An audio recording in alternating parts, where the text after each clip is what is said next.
Pilkada serentak 2020 adalah pilkada perdana yang diselenggarakan di tengah pandemi COVID-19 di 270 daerah dan melibatkan sekitar 105 juta pemilih. Selain akan dilaksanakan sesuai regulasi pilkada, Pilkada 2020 juga dilaksanakan dengan tingkat kepatuhan yang tinggi terhadap protokol kesehatan. Karena dilaksanakan di tengah pandemi COVID-19, maka Pilkada 2020 harus menjadi perhatian bersama, terutama penerapan protokol kesehatan yang ketat, sehingga hajatan Pilkada 2020 tidak menjadi klaster baru penularan COVID-19. Sampai sejauh ini KPU telah memastikan bahwa semua pemilih dan penyelenggara Pilkada akan menaati protokol kesehatan di TPS demi keselamatan bersama. Namun KPU diminta untuk perlu melakukan pengecekan kembali terhadap ketersediaan APD bagi KPPS dan pemilih saat proses pemungutan suara berlangsung. Sementara untuk menjamin keamanan pelaksanaan pilkada, Polri telah mengerahkan 92.000 personel untuk mengamankan proses pendistribusian surat suara, pencoblosan, sampai perhitungan dan rekapitulasi suara. Kabar Reskrim Polri Komjen Pol Listio Sigit Prabowo mengatakan setiap TPS di daerah akan dijaga polisi agar distribusi surat suara bisa berjalan lancar dan pilkada tetap berlangsung aman. Polri juga telah menyiapkan beberapa pola pengamanan di setiap TPS sesuai prosedur tetap yang berlaku, diantaranya pola rawan dan pola aman. Listio memastikan personel Polri akan mengawal sampai surat suara benar-benar kembali ke KPU dengan aman. Polri juga menyiapkan pasukan tambahan jika sewaktu-waktu diperlukan, termasuk siap menindak jika terjadi konflik. Tim Liputan Berita 1 Jakarta. Pemirsa, cegah kerumunan di Pilkada, itulah topik Morning Talks kita pagi ini. Dan untuk membahasnya kita telah terhubung dengan dua narasumber kita, masing-masing Komisioner Bawaslu RI Rahmat Bagja dan Epidemiolog Universitas Indonesia Tri Yunis Miko. Dan seperti biasa, Anda juga bisa berpartisipasi dengan menghubungi kami melalui nomor telepon yang tertera di layar televisi Anda. Kita sapa dulu narasumber kita. Selamat pagi Pak Rahmat. Selamat pagi Mbak, sehat? Alhamdulillah sehat Pak, terima kasih telah bergabung bersama kami dan selanjutnya sudah bergabung juga bersama kita Pak Yunis, selamat pagi. Selamat pagi Mbak. Sehat. Iya Pak, terima kasih telah bergabung bersama kami. Kita ke Pak Rahmat dulu. Pak Rahmat, bagaimana KPU dan Bawaslu ini menjamin pelaksanaan Pilkada 2020 ini tetap berjalan aman dan sehat di tengah pandemi? Pertama, seluruh kesiapan hukum telah dilakukan. PKP dan juga TPS telah disiapkan, yang kemudian seharusnya sekarang menurut aturannya didisinfektan ya dalam beberapa menit ke depan ini soalnya sudah didisinfektan karena jam 7 sudah dibuka. Kemudian seluruh surat suara ya ini walaupun ada kemarin ada permasalahan ya, ada yang belum terkirim, semoga sekarang sudah terkirim semua. Dan kemudian tadi saya lihat jam 15 masih sudah ada pengawas TPS di TPS kebetulan di dekat rumah. Kemudian juga KPPS lagi bersiap-siap dan semua sudah pakai masker dan kami harapkan jaraknya sudah diatur di TPS. Dan kemudian yang kita agak khawatir memang nanti Pak Tri akan memberi saran masalah jarak di luar TPS. Nah, kami sudah menginstruksikan kepada seluruh pengawas TPS agar memperhatikan seluruh kerumunan yang akan kemungkinan terjadi di depan. Di depan TPS, kalau di dalam TPS selalu tidak ada masalah. Walaupun ada beberapa TPS yang telah kita cek kemarin ya, di Tangerang Selatan misalnya ada beberapa TPS yang itu sudah diberikan seharusnya malam tadi sudah diberikan kepada seluruh KPPS dan juga TPS. Dan kami harapkan TPS kita insya Allah di dalam ini sudah memenuhi karakteristik sehat ya dan protokol kesehatan. Akan tetapi yang kita waspadai memang di luar TPS. Kerumunan itu kemungkinan tidak terjadi di dalam tapi di luar TPS. Nah inilah ada sinergi yang baik seharusnya antara KPPS, pengawas TPS, pihak kepolisian dan juga pihak keamanan, mungkin Satpol PP yang bisa membantu untuk mencegah terjadinya kerumunan di luar TPS. Baik. Demikian, Mbak. Baik, artinya untuk kebutuhan logistik untuk penerapan protokol kesehatan bagi petugas TPS ini sudah terpenuhi ya Pak, sudah siap dari semalam. Dan saat ini kita langsung ke Pak Yunis. Pak, apakah akan ada potensi klaster baru penularan COVID-19 dalam pelaksanaan pilkada serentak kali ini? Ya, jadi TPS itulah disepakati bahwa TPS petugasnya semua pakai masker, semua jaga jarak, jadi bangkunya disusun dengan jarak gitu. Kemudian masuk di scanning pakai termometer suhu. Kemudian nanti pada waktu mau memilih memegang surat suara dan paku itu akan dikasih salut tangan. Jadi kalau sampai di prosedur pemilihan umum di TPS cukup baik. Tapi masih ada yang kurang. Yaitu OTG sekarang tidak dideteksi oleh pemerintah. Orang yang tanpa gejala akan tidak dideteksi. Maka di zona merah atau zona oranye akan banyak OTG yang masuk ke dalam TPPS. Kemudian kedua adalah orang yang kasus ringan yang isolasi di rumah akan ikut dalam pemilihan umum. Jadi bayangkan kalau kemudian kasus ringan yang isolasi di rumah dia ikut dan juga ada OTG.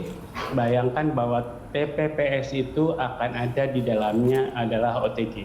Maka karena itu harusnya petugas yang ada di TPPS itu yang zona orange dan zona merah harusnya selain pakai masker itu pakai face shield begitu. Dan karena menurut saya perlindungan harus diberikan.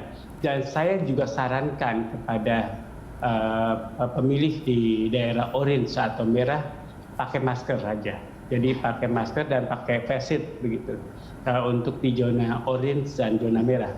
Karena risiko penularannya masih besar menurut saya gitu, Mbak. Baik, berarti yang harus diperhatikan adalah potensi akan adanya OTG yang masuk dalam TPS, terkhususnya di wilayah zona merah ya Pak.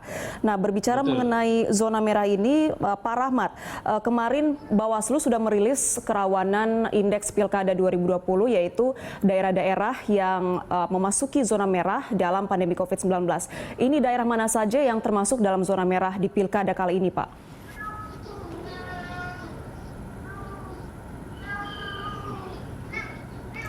Ya, sepertinya kita sedang terputus mengalami masalah teknis dengan Pak Rahmat. Kita ke Pak Yunis lagi, Pak. Ini dengan adanya zona merah atau wilayah yang zona merah dalam Pilkada serentak 2020 ini, apa sih yang seharusnya menjadi evaluasi dari pelaksana atau penyelenggara pemilu selain seperti tadi mencegah potensi terpaparnya ada OTG yang masuk dengan penambahan alat pelindung diri seperti face shield? Ini dari mekanisme pelaksanaannya apa yang perlu diperhatikan? Jadi KPU harusnya memetakan peta itu mana yang zona merah atau TPPS di zona merah, dan zona orange juga menurut saya berisiko ya, jadi bukan zona merah aja, zona orange juga berisiko. Nah, karena itu harusnya ada perbedaan antara zona orange, zona merah, kemudian zona kuning dan zona hijau. Dan jadi kalau zona hijau aman lah, nggak ada kasus. Kalau zona kuning selama kasusnya bisa diisolasi juga aman begitu. Nah, kemudian kalau isolasi di rumah banyak, maka ini diatur di dalam KPPU, tapi tidak diatur. Jadi kalau isolasi yang di rumah itu bagaimana kasusnya memilih begitu, itu tidak diatur. Nah, jadi disitulah masalah KPU dalam memetakan risiko zonanya. Jadi zona merah harusnya petugasnya juga pakai face shield dan pakai masker. Di zona hijau tidak, ya nggak apa-apa gitu. Jadi kalau zona orange dan zona merah harusnya petugasnya selain dicek bahwa petugasnya itu nggak di rapid test semuanya, rapid test proses tidak diperkenankan pakai menjadi petugas. Maka ya itu aman sebenarnya buat petugas, walaupun masih tanda tanya ya. Rapid test yang negatif belum tentu negatif, ada bisa negatif palsu ya, karena bisa itu diperiksa hari ke 1 sampai 4 pasti negatif.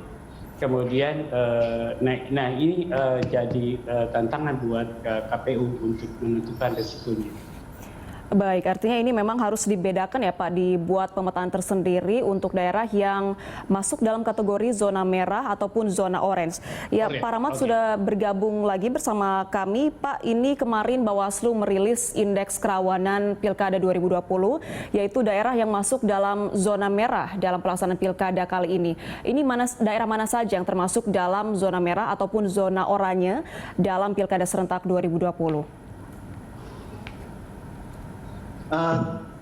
Daerah-daerahnya sesuai dengan apa yang ditetapkan oleh teman-teman Satgas COVID-19 dan juga gugus tugas teman COVID-19, kemudian juga hasil dari informasi dari setempat ya, misalnya Tangerang Selatan ini yang dekat dengan Jakarta, Tangerang Selatan, Depok, kemudian Kabupaten Serang, kemudian juga Kota Cilegon, ini termasuk daerah merah untuk daerah Jawa dan Wonosobo, kemudian daerah yang terpapar Jawa Barat dan Jawa Tengah, ini termasuk yang jadi permasalahan besar ya, dan juga Jawa Timur sebagai Jawa Timur. Kemudian yang untuk di daerah Sumatera misalnya Batam, Kota Medan, ini termasuk salah satu yang zona merah. Dan sekarang juga sedang pilkada kan. Di Kepri juga demikian. Kepri itu kemarin 3 orang KPU provinsinya positif COVID-19. Semoga sih sudah recover ya. Dan juga Bawaslu, 1 orang anggota Bawaslu juga positif COVID. Alhamdulillah sudah bisa bekerja kembali.